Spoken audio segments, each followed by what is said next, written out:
you got to take ownership of what's going on in your life. When you're not where you want to be and you say it's because the boss doesn't like you, or it's because the girl treated you this way, or the guy did this, like all those things, you got to take ownership of.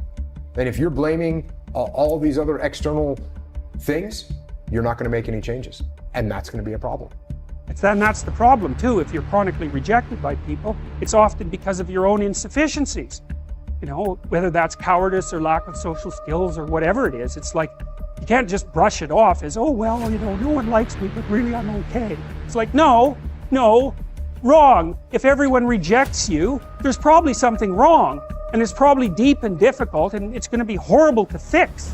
And so this isn't a trivial problem. It's not a trivial problem at all. Todd, I'm sorry, all right? I screwed up. I know I screwed up. Oh, great, of course. Here it comes. You can't keep doing this. You can't keep doing shitty things and then feel bad about yourself like that makes it okay. You need to be better. But yet you're fully committed to sabotaging yourself and your career. Then you're sitting back stressed out and depressed, wondering why. Why ain't things happening? That's the answer. I just gave it to you. It's about as real as it gets. The question is, what are you gonna do next week, 2 weeks from now? You're in your own way. You are the reason your career is not on the next level. Nobody else but you. When you don't have a true appreciation and acceptance for who you are, and you allow yourself to be immobilized by fear, what happens in the process is that you begin to abuse yourself. You begin to sabotage your life, you begin to sabotage your dreams, you begin to unconsciously work against yourself. You become your own worst enemy. So what do you do about that? Well, you begin to realize that your dream and your gifts have so much meaning and so much value for you till your hunger for them will begin to push you past the fear. Your hunger to have them will give you a special drive. You might be sitting there wondering if you're gonna wake up tomorrow and do the thing you said you would.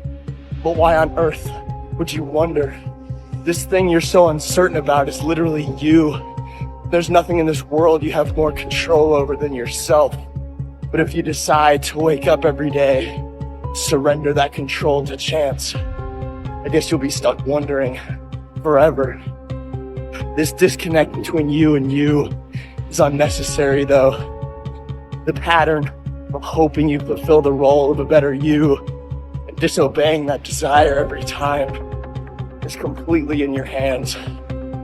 It is a recipe for no self-respect. So there's some certainty within yourself that needs to be built. That's not gonna happen by accident. If you look in the mirror and you ask yourself, what do you have to do to be successful? I promise you, your heart will tell. Get yourself in the let you down. Let you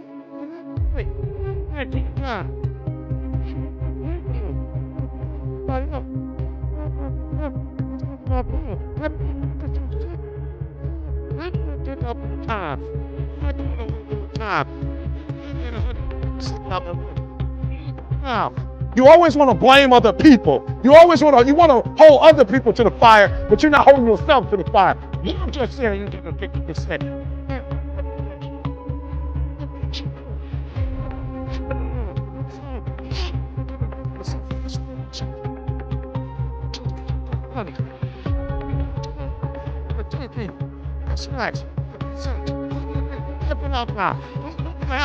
Not like that. Not me. I can't handle it like that. Tell you, let me hear you so. This is you versus you. Most of us, we live in a box.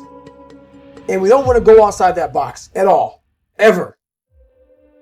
Outside that box is all these possibilities of life. But what we do is we shackle our mind. We are a prisoner in our own mind that this is all I can do. This is all I'm good at. And we we take away the possibilities of you could be this, you could be that, you could be all these things. And I never thought at 300 pounds I could be Navy SEAL. Wow. So if my mind was shackled, me and you would never meet. There'd be no book. There'd be no book. There'd be nothing. So what people understand is that they live for themselves, not knowing that you have the power within yourself to change millions of lives by facing life, by facing yourself. If you're struggling, if you're frustrated with yourself, if you're at that point where you're so sick of yourself and your excuses, I've been there, Stephen's been there. This is a normal part of the human experience. And at some point, either the pain is going to get big enough, or you're going to bump into somebody's story somewhere on this planet who has been in the position that you're in right now, facing the stuff that you're facing right now. And there is something about their story at this exact moment in time that will ignite something in you that is missing. And what is missing in you right now is hope. If you set your own value by what you believe about yourself, if you think that you're worthless, if you're not very good at it, other people pick that up. It doesn't matter what lifestyle you have. It doesn't matter what walk of life you have. No matter what you do, if you allow excuses to tell you what to do, then ultimately the excuses have more control of you than what you have of yourself.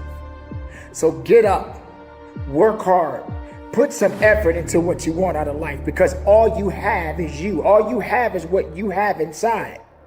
Don't wait for somebody to tell you what to do. You know what you need to do. Get out there and get it done, because that's ultimately what it's going to take. You have to have the courage, the will, and everything you have inside to get to the level and beyond the level you want to be. Life does not stop until they put you in the ground, my friend. Strong mind is a catalyst for change. When you see the best athletes in the world either perform really well or, on the other hand, completely bomb out, it's because of that muscle that lives between the ears. It's interesting to me that the comfortable route is seen as the safest path, but the undeniable disappointment that comes from giving up the ideals of the true self doesn't seem so safe to me. Don't indulge in the comfort that comes with more effort, because that comfort is nothing but a lie. So what kinds of things, what kinds of thoughts are you feeding your consciousness? What kind of things are you putting in your mind that will enable you to either move forward or to justify why you're staying where you are? What really breaks my heart is how stuck people are. And that there are things you can do to change your life for the better. And if you don't have hope, and you don't have this breakthrough where you have, for just a millisecond, this insight where you go, well, what if things did work out? If you don't have that moment, most people stay so stuck in resignation. So it's time to come face to face with pain.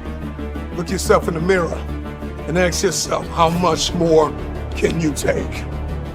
Because what hurt you, what tried to cripple you and kill you only made you stronger. You have the capacity to whatever comes up, to handle it, to face it. And rather than feeling powerless, you begin to feel powerful.